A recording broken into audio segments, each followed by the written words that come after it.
because, unfortunately, dozens of toddlers injure themselves, even kill people with guns, because, unfortunately, not everyone who has loaded guns in their homes takes appropriate precautions. But there's no doubt that I respect the Second Amendment, that I also believe there's an individual right to bear arms. That is not in conflict with sensible, common sense regulation. All right, ladies and gentlemen, I welcome you back. That was one of the most bizarre answers, and of course, no media scrutiny on it. Hillary Clinton saying she disputed and disagreed with the Heller decision, which was the right for individuals to own and carry weapons in Washington, D.C., because of toddlers, people not storing their guns properly, and toddlers are killing people. I have no idea what she's talking about. That was so bizarre, and nobody's mentioned it. Nobody's called her on it because, of course, Donald Trump said hombre, and Donald Trump said nasty woman, and Donald Trump said I'll accept the results of the election after the results of the election. So anything Hillary said doesn't really matter. Joining me on the panel, Julio Rivera, Newsmax insider, conservative activist, and host of the Julio Rivera Show on Lanterns Radio Network, and Jim Hoft, founder of thegatewaypundit.com, conservative blogger and investigative reporter. Well, gentlemen, very interesting conversation with Pat Buchanan, who said that he thought it was Trump's best debate yet, and that Hillary was, back on defense, and the establishment is in panic mode over what Trump said about accepting the results. So let's start with you, Jim. I think that the establishment should be in panic mode, and especially with the border issue. I think Trump knocked it out of the park. I think that's what a lot of Americans support about his campaign, and he nailed it. And Hillary's open border policies, he kept repeating that. I thought it was a great night for Donald Trump. Julio? Yeah, I think he definitely won. When the Washington Post is even declaring him the victory, that's going to send the establishment into panic mode. I mean, he was very presidential. He gave great answers. The answers that she just gave there about the toddlers was absolutely ridiculous. I mean, it's all demagoguery. I mean, she's trying to scare people into this statism where they're going to come and they're going to seize our guns. Listen, a government that isn't plotting against the citizens shouldn't have any problem with the Second Amendment. And this is a politician, and let's remember, she is a seasoned politician. She knows how to talk out of both sides of her mouth. Was even quoted through the WikiLeaks in one of her speech transcripts in saying that people should have a public stance and a private stance. So how could you believe anything that comes out of her mouth? Right, Jim. I mean, it just defies logic. Let me ask you, Jim, about the remark. Well, let's take them one at a time. Let's start with the remark of the hombres when Donald Trump was talking about drug lords and murderers who are here in this country illegally, how they kill Americans, and he said we got some bad hombres, and a lot of the media just went nuts. Yeah, it's amazing, isn't it? And yet, 1 hour before this debate, these same media people were attacking Danny Williams, Bill Clinton's illegitimate son, and asking him how could he afford to fly to Vegas? Yeah, alleged illegitimate son. Right. Yes. Yeah. Anyway, how could he afford to fly to Vegas? Who's putting him up? How can he afford a hotel? These same racist reporters are attacking Danny Williams. They get a complete pass, but Donald Trump is attacked for saying hombres. Is that a word we can't say now? Julio, what about? I mean, what about it coming from your perspective? The word and the term and the use in the way that Donald used the word or the term hombres. Well, he was speaking absolute 100% truth. I mean, the fact of the matter is, and he was just in New Hampshire, and I remember when I was up there during the primary debate up there, the biggest concern that they do have in those types of communities is a drug issue. I mean, you've got pure heroin coming in through the border, through the open border that Hillary Clinton wants to maintain. He's basically expressing what the issue is because the media is covering this up so they can go ahead and push this open border agenda. People are dying because of drugs that are coming in. It's gang members that are coming in. Obviously, not everyone that's coming in is a banger and a gang member, but this is like, like the Skittles thing. I mean, there are some poison Skittles in that bag coming in through that border, unfortunately, and it's leading to the death of a lot of young Americans. And we have to stop it. We've got to get the criminals out immediately.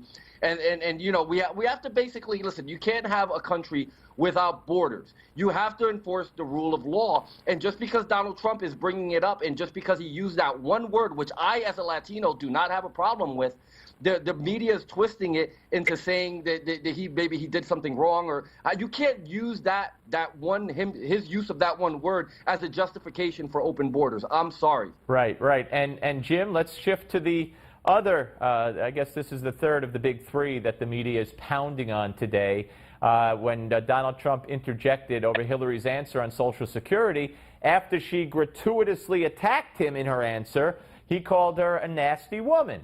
Now, explain to me how I thought all these, the glass ceiling is gone, or she's broken it, and she's the first female presidential candidate, and women could do anything men could do, and she's the smartest woman in the world. So why can't he call her a nasty woman? She could call him a nasty man, and nobody would say anything. Right. And if the media is going to try to defend Hillary Clinton for not being a nasty woman, I think they're going to lose that argument.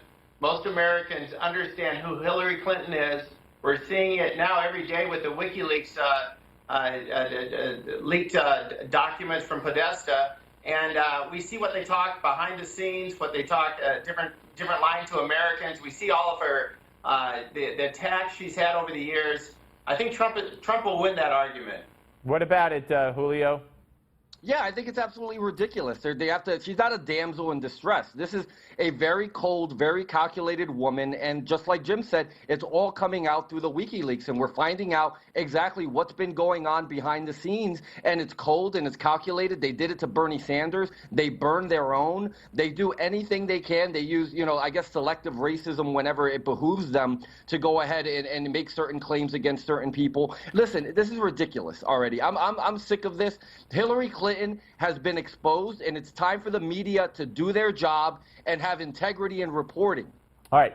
The abortion issue, which came, I think, right, in the context of the Supreme Court and Supreme Court justices, and right after guns, or right before guns, maybe, I think before. I just thought Donald Trump missed a great opportunity. He talked about yanking the baby out of the womb, but the facts are that, most people now are coming over to being against. Most Americans are against late-term abortion, and especially partial birth abortion. And he blew an opportunity to explain it better. And here's how some of the conversation went. Let's start with Hillary. Donald has said he's in favor of defunding Planned Parenthood. He even supported shutting the government down to defund Planned Parenthood. I will defend Planned Parenthood.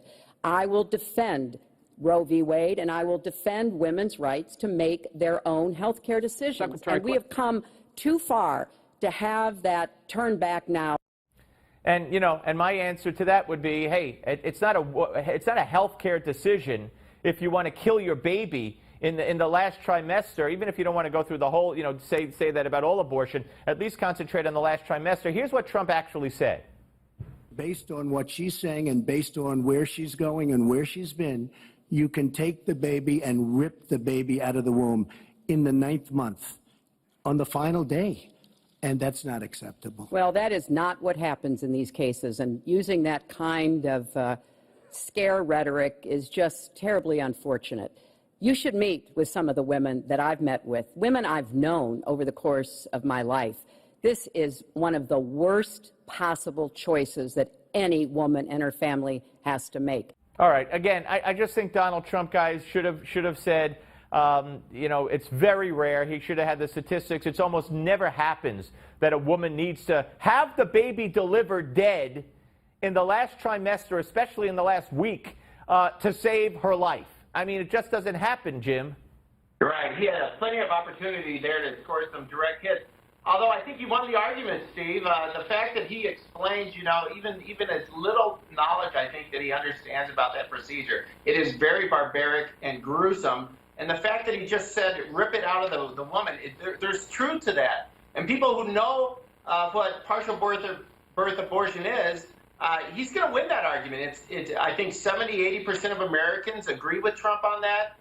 Hillary sounds like how wicked to support such a violent, barbaric procedure. Right. Well, Julio, we got 30 seconds here, but I don't think enough women, maybe, or young women, know exactly what was involved. She came off making it sound like women only do it as a last resort, which isn't always true. Well, I think most women are well aware because, as you plan out a pregnancy and, through sex education and things like that, these are very, very rare instances. But I think one thing that he did where he hit the point correctly is he wants it to go back to the states. And he sounded very constitutional. I think he sounded more conservative. Yes, if Roe v. Wade is overturned, he said it would go back to the states. Absolutely true. Okay, we're coming back, folks. Keep it here on Newsmax Television.